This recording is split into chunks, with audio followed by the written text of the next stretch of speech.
নমস্কাৰ সিটি 18 সৈতে ষ্টুডিঅত বৈভৱ মহন্ত আৰম্ভণিতে জনাব বিচাৰিছো আজিৰ দিনটোৰ সবাতোকৈ গুৰুত্বপূৰ্ণ চৰ্চিত খবৰ ৰখা হৈছে এছআই পৰীক্ষা কাণ্ড আৰু এই সন্দৰ্ভত শেহতীয়া খবৰ জনাব বিচাৰিছো আদালতত হাজিৰ কৰোৱা হৈছে এছআই পৰীক্ষা কাণ্ডৰে জড়িত 7 অভিযুক্ত পৰীক্ষা কাণ্ডত জড়িত অভিযোগ 7 জনক গ্ৰেপ্তাৰ কৰা হৈছে এছটিএফৰ কৰ্মচাৰী সঞ্জীৱ শৰ্মা গ্ৰেপ্তাৰ কৰিছে ক্ৰাইম ব্ৰাঞ্চে থ্যাংক ইউ লজৰ 4 স্বত্বাধিকাৰী আৰু 2 কৰ্মচাৰী গ্ৰেপ্তাৰ কৰা হৈছে স্বত্বাধিকাৰী প্ৰাঞ্জল শৰ্মা অলকেশ বৈশ্য প্ৰণৱ বৰা আৰু বিমল থাপা থ্যাংক ইউ লজৰ পৰা জব্দ কৰা হৈছে 30খন এডমিট কাৰ্ড 45খন আন নথি জব্দ কৰিছে অভিযানকাৰী দলটোৱে বুধবাৰে গ্ৰেপ্তাৰ হৈছিল বামুন্দ্ৰী কুশল দাস ইতিপূৰ্বে জালত পৰিছিল জলসিঞ্চন কৰ্মী যোগামী ব্ৰহ্ম আৰু সকলোকে কিছু সময় পূৰ্বে হাজিৰ কৰোৱা হৈছে আদালতত এছআই পৰীক্ষা কাণ্ডত জড়িত অভিযুক্ত এই 7 অপৰাধী আৰু তেওঁলোকক আদালতত হাজিৰ কৰোৱা হৈছে ইতিমধ্যে আমি জনাইছো এছটিএফৰ কৰ্মচাৰী সঞ্জীৱ শৰ্মা গ্ৰেপ্তাৰ কৰিছে ক্ৰাইম ব্ৰাঞ্চে থ্যাংক ইউ লজৰ 4 স্বত্বাধিকাৰী আৰু 2 কৰ্মচাৰী গ্ৰেপ্তাৰ কৰা হৈছে স্বত্বাধিকাৰী প্ৰাঞ্জল শৰ্মা অলকেশ বৈশ্য প্ৰণৱ বৰা আৰু বিমল থাপাক হাজিৰ কৰোৱা হৈছে আদালতত থ্যাংক ইউ লজৰ পৰা জব্দ কৰা হৈছিল 30খন এডমিট কাৰ্ড আৰু 45খন আন নথি বুধবাৰে গ্ৰেপ্তাৰ কৰা হৈছিল বামুন্দ্ৰী কুশল দাসক ইতিপূৰ্বে জালত পৰিছিল জলসিঞ্চন কৰ্মী যোগামী ব্ৰহ্ম আৰু এই সকলোকে আজি হাজিৰ কৰা হৈছে আদালতত আৰু ইতিমধ্যে সমগ্ৰ ঘটনাৰ সৈতে যিহেতু প্ৰাক্তন ডিআইজি পিকে দত্তৰ নাম সাঙুৰ খাইছে তেওঁ বৰ্তমান পলাতক অৱস্থাত আছে আৰু সমগ্ৰ ঘটনাত আৰক্ষীৰ লগতে আৰু অধিক লোক ৰাজনৈতিক ক্ষেত্ৰৰ সৈতে জড়িত অন্যান্য লোকসকল জালত পৰাৰ সম্ভাৱনা কথা ইতিমধ্যে আৰক্ষীৰ ফালৰ পৰা ব্যক্ত কৰা হৈছে সমগ্ৰ ঘটনা সন্দৰ্ভত অভিযান অব্যাহত আছে পিকে দত্তৰ বাসগৃহ সমান্তৰভাৱে তেওঁ মালিকাধীন হোটেল আৰু লজত বৰ্তমান অভিযান অব্যাহত আছে ইতিমধ্যে থ্যাংক ইউ লজৰ কথা আমি উল্লেখ কৰিছো সমান্তৰভাৱে পিকে দত্তৰ মালিকাধীন গুৱাহাটী মহানগৰৰ কেইবাটাও লজত অভিযান চলিছে সন্দেহ কৰা হৈছে যে এই কেইটা লজত পৰীক্ষা অনুষ্ঠিত কৰা হৈছিল পূৰ্বে লিখিত পৰীক্ষা এদিন পূৰ্বে এই সন্দৰ্ভত বৰ্তমানো অভিযান অব্যাহত আছে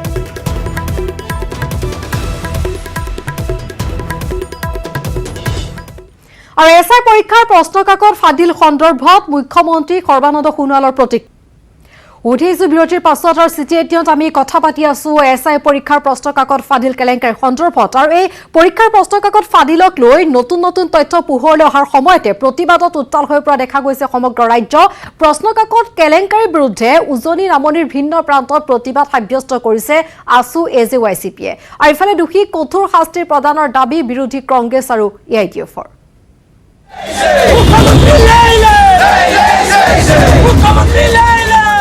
ৰাজ্যৰ সৰ্বত্ৰ প্ৰতিবাদৰ জোৱা এছআই নিযুক্তি পৰীক্ষাৰ কেলেংকাৰীৰ ন্যায় লাগে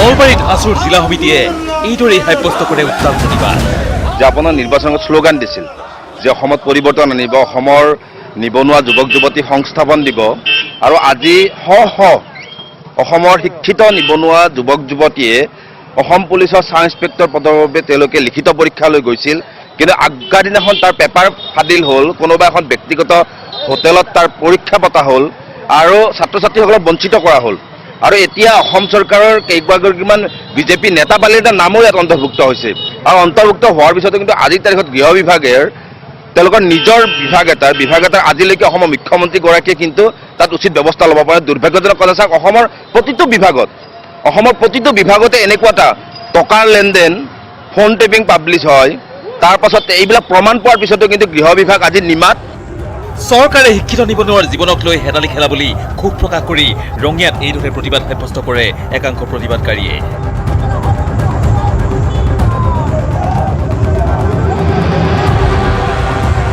চিৰাং আৰু বঙাইগাঁৱতো আসুৱে সাব্যস্ত কৰে প্ৰতিবাদ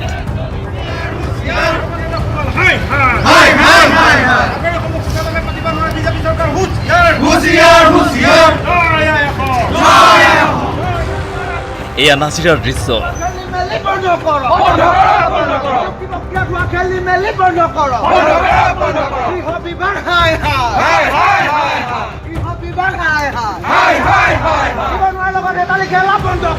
ধেমাজিতো আসুৰ কৰ্মীসকলে থানা তিনিআলিত প্ৰতিবাদ সাব্যস্ত কৰি বিভিন্ন শ্লোগানেৰে উত্তাল কৰি তোলে পৰিৱেশ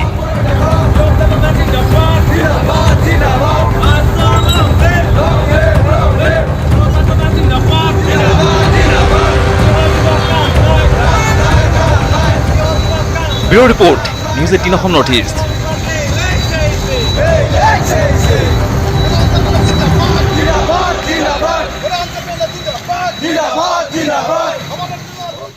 আৰু এছআই প্ৰশ্ন কাকত ফাদিলত জড়িত আছে অসম আৰক্ষীৰ কেইবাগৰাকীও কলংকিত বিষয়া। জড়িত আছে গুপ্ত হত্যাত জড়িত এজন প্ৰাক্তন শীৰ্ষ আৰক্ষী বিষয়া। কিন্তু কাৰ এই বিস্ফোৰক অভিযোগ এবাৰ আগবঢ়াইছো।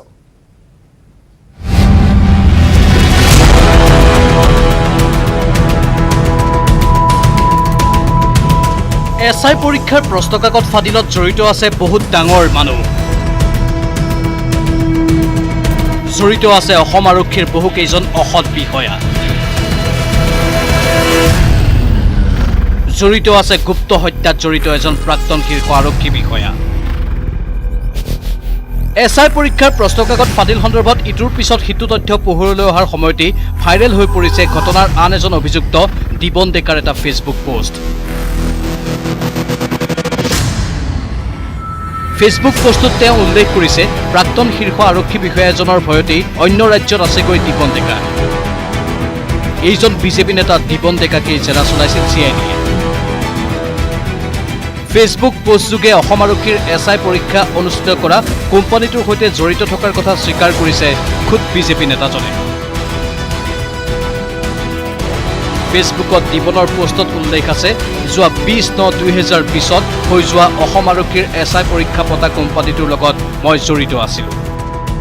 মই ঠিক 11:28 হোৱাটছএপ যোগে প্ৰশ্ন কাকতখন পাইছিলোঁ। লগে লগে মই প্ৰদীপ কুমাৰ ছাৰক গৌতম মেছৰ জৰিয়তে অৱগত কৰিছিলোঁ। যিহেতু প্ৰদীপ কুমাৰ ছাৰ আৰু মুখ্যমন্ত্ৰী মহোদয়ৰ সপোন আছিল যে অসম আৰক্ষীৰ নিযুক্তি প্ৰক্ৰিয়াটো সম্পূৰ্ণ স্বচ্ছ আৰু নিকাভাৱে হওক। লগে লগে প্ৰদীপ কুমাৰ ছাৰ আৰু মুখ্যমন্ত্ৰী মহোদয়ে অসমৰ হাজাৰ হাজাৰ নিবনুৱাৰ কথা ভাবি তাৎক্ষণিকভাৱে পৰীক্ষাটো বন্ধ কৰি দিয়ে। তাৰ বাবে মাননীয় মুখ্যমন্ত্ৰী মহোদয়ক ধন্যবাদ জনাইছোঁ। এইজন দিবন ডেকাৰ ওপৰতেই পৰিছিল এছআই পৰীক্ষাৰ প্ৰশ্ন কাকত ছপা কৰাৰ দায়িত্ব। ফেচবুক পোষ্টতেই নিজা প্ৰেছ নাই বুলি স্পষ্ট কৰি দিছে দিবন ডেকাই। এতিয়া প্ৰশ্ন উঠিছে নিজা প্ৰেছ নথকাকৈ কেনেকৈ এটা গুৰুত্বপূৰ্ণ পৰীক্ষাৰ প্ৰশ্ন কাকত ছপা কৰে বিজেপি নেতাজনে। ইপিনে এছআই পৰীক্ষাৰ প্ৰশ্ন কাকত ফাদিলৰ ঘটনাৰে বিজেপি নেতা জড়িত হৈ থকা ঘটনাত অস্বস্তিত পৰিছে ৰাজ্যিক বিজেপি। ঘটনা সন্দৰ্ভত প্ৰতিক্ৰিয়া প্ৰকাশ কৰি ৰাজ্যিক বিজেপিৰ সভাপতি ৰঞ্জিত দাসৰ মন্তব্য, যদি কোনো বিজেপি নেতা জড়িত আছে প্ৰথমে গ্ৰেপ্তাৰ কৰক তেওঁক। অভিযোগ আহিছে, দুই এজন ব্যক্তিৰ নাম আহিছে। যদি সঁচাকৈ হয় তেওঁলোকক অতি শীঘ্ৰে গ্ৰেপ্তাৰ কৰিব লাগে আৰু যদি তাত কোনোবা বিজেপিৰ যদি কোনোবা কাৰ্যকৰ্তা আছে তেওঁলোকক আগতে গ্ৰেপ্তাৰ কৰিব লাগে, বাকীখিনি পিছত কৰি থাকক। Bureau' report news 18 Assam North east. আৰক্ষীৰ পৰীক্ষাৰ তাতে খোদ আৰক্ষী বিষয়া জড়িত হৈ আছে বৃহৎ কেলেংকাৰীত আৰু অভিযোগ উত্থাপন শাসনাধিষ্ঠ দলৰ নেতাৰো। এই সন্দৰ্ভত সকলো শেহতীয়া খবৰ অব্যাহত থাকিব। পুনৰ সময় হৈছে এটা বিৰতিৰ। চুৰিয়া চিমেণ্ট ব্যৱহাৰ কৰিলে ঘৰ 50% অধিক মজবুত হয়। আপোনাৰ ঘৰ অটুট হলে হ'ব অটুট অসম। চুৰিয়া চিমেণ্ট, অটুট ঘৰ, অটুট অসম।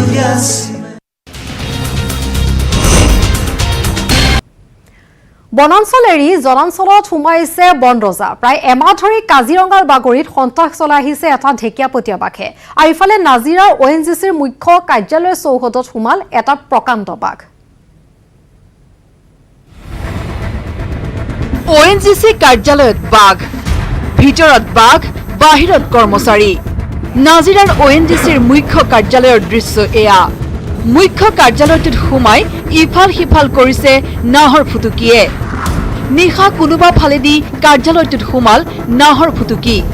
CCTV কেমেৰাত বন্দী হৈ ৰল কাৰ্যালয়ৰ ভিতৰত নাহৰ ফুটুকীৰ বিচৰণ। নিশা কৰ্তব্যত থকা নিৰাপত্তাৰক্ষীয়ে CCTVত দেখে নাহৰ ফুটুকীটো। নিশাৰে পৰা দিনৰ ভাগলৈ কাৰ্যালয়টোৰ কোঠাত বন্দী হৈ পৰা নাহৰ ফুটুকীটোৰ বাবে বন্ধ হৈ পৰে কৰ্মচাৰীৰ প্ৰৱেশ। বাঘ এটা ওলাইছে বুলি কৈছিল, তেওঁলোকে কিন্তু ধৰিব পৰা নাই। বাঘটো আজি অলপ দিনৰ পৰা ইয়াত ওলাইছে বুলি আমি শুনি আছোঁ। ভিডিঅ' ফুটেজ পাইছোঁ, কিন্তু ধৰিব পৰা নাই। পুৱা ঘটনাস্থলীত উপস্থিত হয় বন বিভাগৰ দল।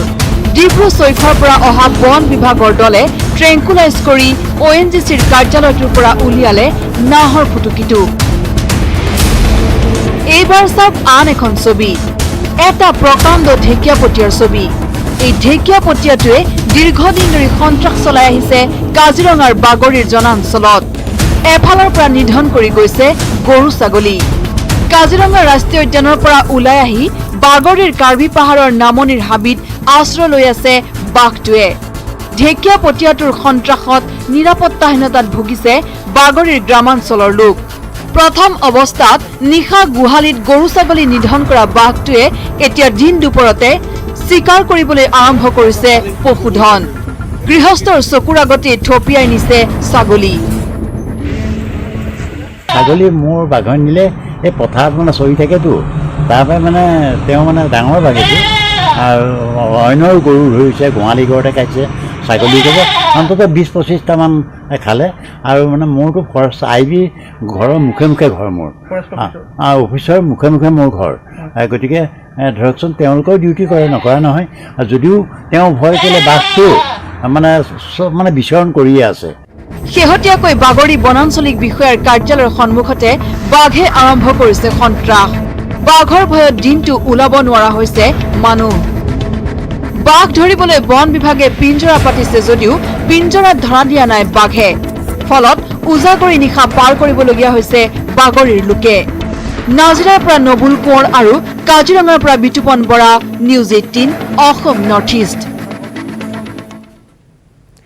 কৰোনা মহামাৰীৰ প্ৰতি যেন ভয় নোহোৱা হৈছে একাংশ লোকৰ। কৰোনাৰ ভীতি পাহৰি একেলগে ওলাই আহিছে গাঁৱৰ শ লোক।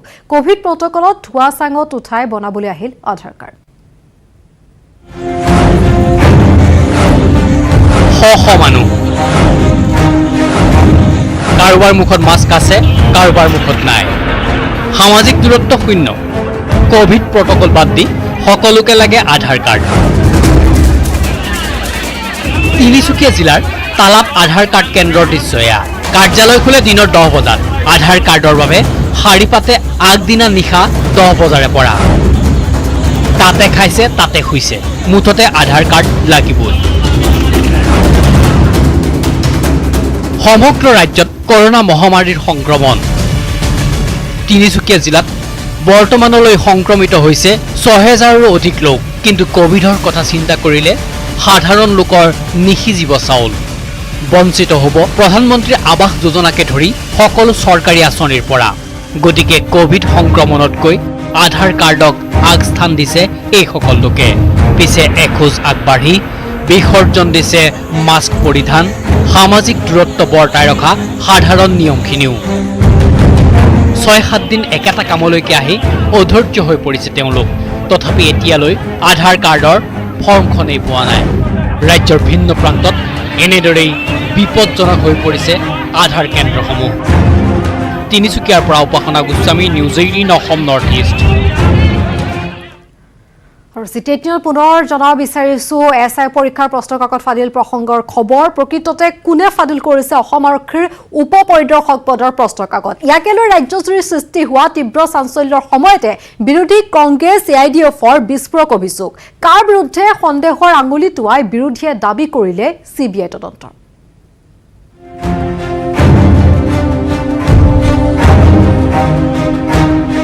সৰিয়হৰ দুলিতেই ওলাইছে ভূত। অসম আৰক্ষীৰ উপ পৰিদৰ্শকৰ 597টা পদৰ নিযুক্তি পৰীক্ষাৰ প্ৰশ্নকাকত আগতীয়াকৈ ফাদিল কৰাক লৈ সন্দেহৰ আঙুলি উঠিছে গৃহ বিভাগৰ একাংশ বৰমূৰীয়া আৰু আৰক্ষীৰ শীৰ্ষ বিষয়ালৈ। ইয়াৰ মাজতেই মুখ্যমন্ত্ৰীৰ নিৰ্দেশত চলিছে CIDৰ তদন্ত তথা ধাৰাবাহিক অভিযান। ষড়যন্ত্ৰকাৰীসকলক কঠোৰ শাস্তি দিব লাগিব। তাৰ বাবে ইতিমধ্যে নিৰ্দেশ দিয়া হৈছে। যোনে এই ষড়যন্ত্ৰত জড়িত আছে সকলোকে কায়ত্ব কৰক আৰু দৃষ্টান্তমূলক শাস্তি দিবই লাগিব। আৰু সময়মতে পৰীক্ষাটো স্বচ্ছতাৰে অনুষ্ঠিত কৰি আমাৰ যুৱক যুৱতীসকলক সুযোগ দিব লাগিব। কিন্তু এছআই নিযুক্তি প্ৰক্ৰিয়াত সংঘটিত এই ভয়ংকৰ কাণ্ডৰ আঁৰত কংগ্ৰেছে বিচাৰি পাইছে RSS জড়িত থকাৰ গুণ। বৃহস্পতিবাৰে ৰাজীৱ ভৱনত আয়োজিত এক সংবাদমেলত প্ৰদেশ কংগ্ৰেছৰ সভাপতি ৰিপুণ বৰাই ক'লে, কেশৱধামৰ পৰাই RSSে নিজৰ কেডাৰক এছআই পৰীক্ষাত উত্তীৰ্ণ কৰাবলৈ ব্লুপ্ৰিণ্ট ৰচনা কৰিছিল।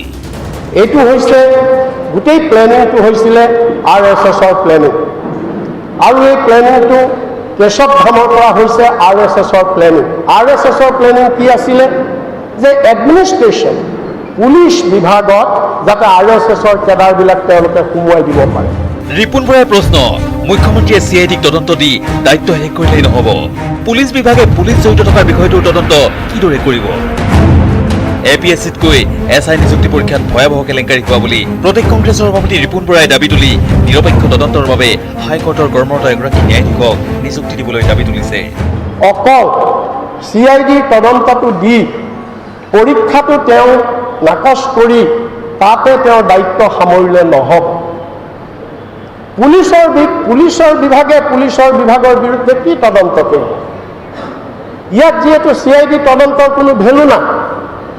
CID তদন্তৰ কোনো ভেলু নাই। কিয় ভেলু নাই? CID is a part of the Assam police, আৰু এইটো গোটেই আছাম পুলিচৰ বৰমূৰীয়া মানুহ ইয়াত জড়িত আছে। প্ৰদেশ কংগ্ৰেছৰ দৰে AIDFেও এই ঘটনাক লৈ তীব্ৰ প্ৰতিক্ৰিয়া প্ৰকাশ কৰিছে। এখন সংবাদমেল পাতি AIDFৰ বিধায়ক হাফিজ ৰফিকুল ইছলামে এই ঘটনাত বিজেপিৰ জ্যেষ্ঠ নেতা জড়িত থকা বুলি দাবী তুলিছে। যদি নিকা ভালদৰে এইখিনি কাম কৰাৰ তেখেতসকলৰ সদিচ্ছা থাকিলেহেঁতেন তেতিয়া হয়তো এই কুৱেশ্যন প্ৰস্তুত কৰাৰ কাৰণে, এক্সাম হোল্ড কৰাৰ কাৰণে তেখেতসকলে বেলেগ ৰাজ্যত হয়তো এইখিনি দায়িত্ব দি তাৰ পৰা ঠিক ঠাক মতে এইখিনি কৰি আনি পৰীক্ষাখিনি পাতিব পাৰিলেহেঁতেন। সেই নকৰি নিজৰ ঘৰৰ মানুহ, নিজৰ দলৰ কেডাৰসকলক এনেকুৱা প্ৰেছত ছপোৱাৰ দায়িত্ব দি আজি অসমৰ জনগণক যিটো ঠগাই আছে তেখেতসকলে, এইটো CBI ইনকুৱাৰী হ'ব লাগে।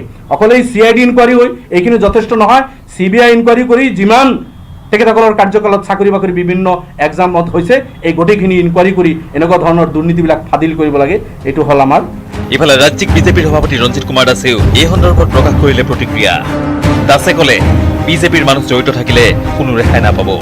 আৰু যদি তাত কোনোবা বিজেপিৰ যদি কোনোবা কাৰ্যকৰ্তা আছে তেওঁলোক আগতে গ্ৰেপ্তাৰ কৰিব লাগে, বাকীখিনি পিছত কৰি থাকক। Bureau report, news 18 Assam North east. বিজেপিৰ মিছন 100ৰ লক্ষ্যৰে সমষ্টিয়ে দেখা গৈছে ব্যাপক তৎপৰতা। বৰছলা সমষ্টিত বিজেপিৰ সাংগঠনিক সভাত ৰচিছে 21ৰ নিৰ্বাচনী ৰণকৌশল। কংগ্ৰেছ AIDFৰ মিত্ৰতা আৰু নতুন দল গঠনে যাতে বৰছলাত কোনো প্ৰভাৱ পেলাব নোৱাৰে তাৰ বাবে গীতে মাতে প্ৰচাৰ চলাবলৈ সাজু কৰিছে পেৰদিঘি। ৰাজ্যত আৰম্ভ হৈছে 21ৰ বিধানসভা নিৰ্বাচনৰ তৎপৰতা।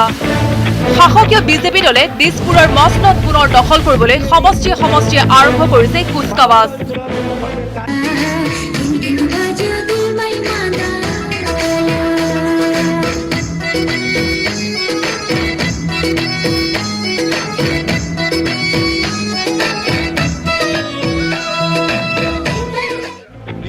বৰছলাত এইবাৰ পেৰদিঘিতে চলিব নিৰ্বাচনী প্ৰচাৰ।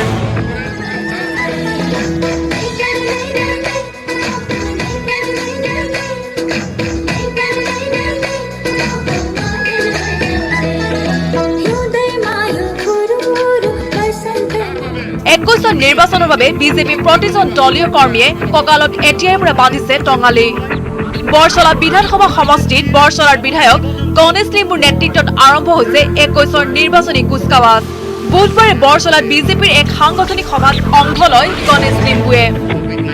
ঢেকিয়াজুলিৰ পৰা Haren Bhumij, news 18 Assam North east. আৰু চিটি 18ৰ শেষ অংশলৈ যোৱাৰ পূৰ্বে পুনৰ সময় হৈছে খন্তেক বিৰতিৰ। শুনিলে আশ্চৰ্য লাগিলেও এইখন অসমতে দেখা গৈছে এই আজব দৃশ্য। উন্নয়নৰ নগ্ন স্বৰূপ উদঙাই নদীৰ মাজেৰে বিপদসংকুলভাৱে যাতায়াত কৰিব লগা হৈছে ৰাইজে।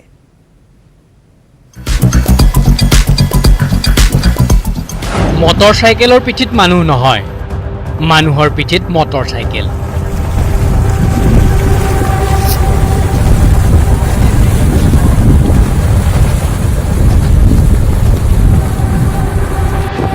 উপায় নাই, পাগলা দিয়াৰ পানী। মটৰ চাইকেল নচলে।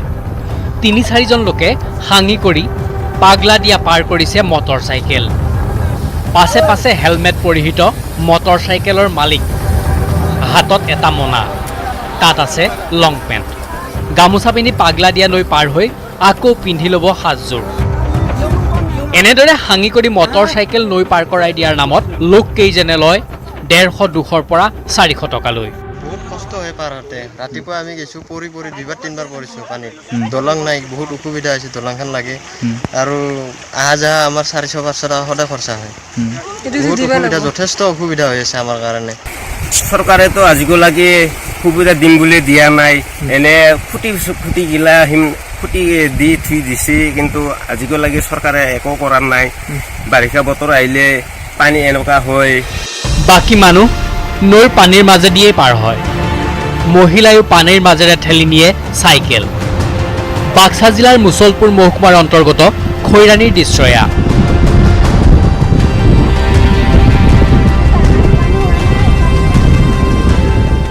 মডেল বিটিচিৰ উন্নয়নৰ নগ্ন ছবি আজি কুপতি পাগলাদিয়া নৈত নিৰ্মাণ নহল এখন দলং বাৰিষা আহিলেই যাতায়াতৰ নামত জমৰ যাতনা ভোগে দুয়োপাৰৰ জনসাধাৰণে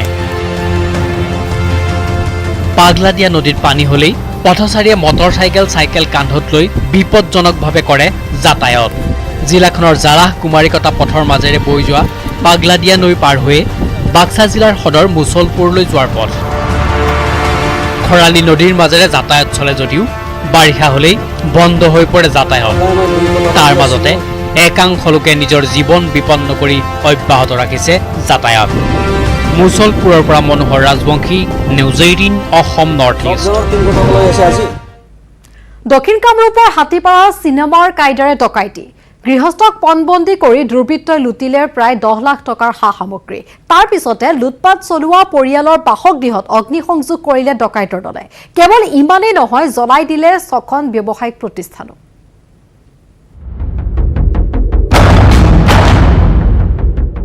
দক্ষিণ কামৰূপৰ হাতীপাৰাত চাঞ্চল্যকৰ ঘটনা দুৰ্বৃত্তৰ দলৰ লুটপাট জ্বলাই দিলে ছখনকৈ ব্যৱসায়িক প্ৰতিষ্ঠান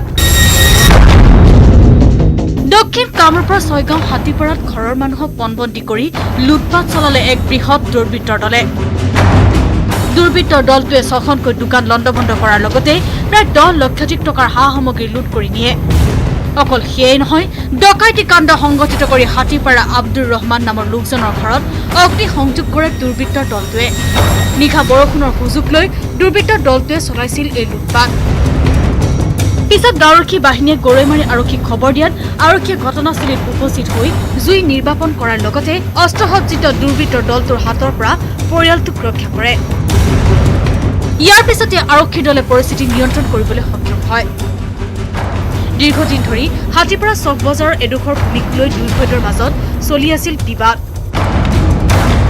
আৰু এই বিবাদৰ পৰিণতিতেই লুটপাট অগ্নিসংযোগ ঘটনা ঘটা বুলি সন্দেহ ব্যক্ত কৰিছে পৰিয়ালটোৱে দোকান আছিল 8-9টা মান দোকানৰ বহুত টকাৰ বস্তু পাতি আছিল সিহঁতে আমাৰ বস্তু পাতি লুটপাট কৰি লৈ যায় আৰু লগতে আমাৰ ঘৰ বাৰী জ্বলাই দিয়ে আমাৰ ঘৰ ইফালে জ্বলি আছে আমি মানুহ মাতিছো যদি কোনোবা আহা নাই সিহঁতে আৰু বহুত মানুহ গুণ্ডা ভাড়া কৰি ডকাইত ভাড়া কৰি আমাৰ মালকেইটা লুটপাট কৰি লৈ যায় কুন্তলীৰ পৰা Abdul Kalam Azad news 18 Assam North east পুনৰ ৰাষ্ট্ৰীয় পৰ্যায়ত জিলিকিল অসমৰ চিত্ৰশিল্পী ক্ষুদ্ৰতম তৈলচিত্ৰ অংকনেৰে নিজৰ নাম সন্নিৱিষ্ট কৰিলে ইণ্ডিয়া বুক অফ ৰেকৰ্ডছত কোন এগৰাকীৰ প্ৰতিভাধৰ এই প্ৰতিবেদন আগবঢ়াই বিদায় লৈছো বাতৰিৰ পৰা নমস্কাৰ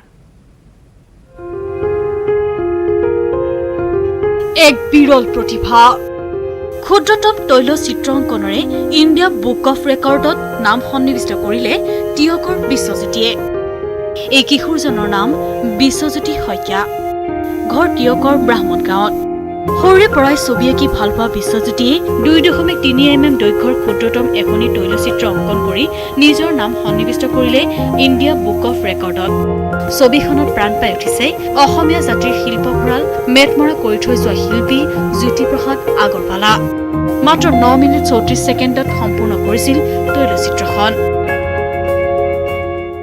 সৰুৰে পৰা মই এনেদৰে চিত্ৰ অংকন কৰি আহিছোঁ স্কুলত কেজি 2ত থাকোঁতে এভিবাৰ দ্বাৰা অনুষ্ঠিত কৰা এক চিত্ৰাংকন প্ৰতিযোগিতাত দ্বিতীয় স্থান পাবলৈ সক্ষম হৈছিলোঁ যোনখন চাৰ্টিফিকেটত শচীন তেণ্ডুলকাৰ ছাৰৰ স্বাক্ষৰ আছিলে আৰু সেই স্বাক্ষৰে অনুপ্ৰাণিত কৰিছিলে মোক এই চিত্ৰকৰ্মত আগবাঢ়ি যাবলৈ 2017 চনত মই স্বচ্ছ ভাৰত আৰ্ট এক্সিলেঞ্চ এৱাৰ্ডত গ'ল্ড মেডেল পাবলৈ সক্ষম হৈছিলোঁ আৰু তেনেদৰে চলি আছিল মোৰ চিত্ৰকৰ্ম টিয়ক হলি ফ্লাৱাৰ ছেকেণ্ডেৰী স্কুলৰ একাদশ শ্ৰেণীৰ বিজ্ঞান শাখাত অধ্যয়নৰত বিশ্বজ্যোতিৰ হাতৰ পৰশত প্ৰাণ পাই উঠিছে নীলপৱন বৰুৱা আৰু দীপালী বৰঠাকুৰ বাইদেউৰ নিস্বাৰ্থ প্ৰেম টিয়কৰ পৰা Diganta Hazarika news 18 Assam North east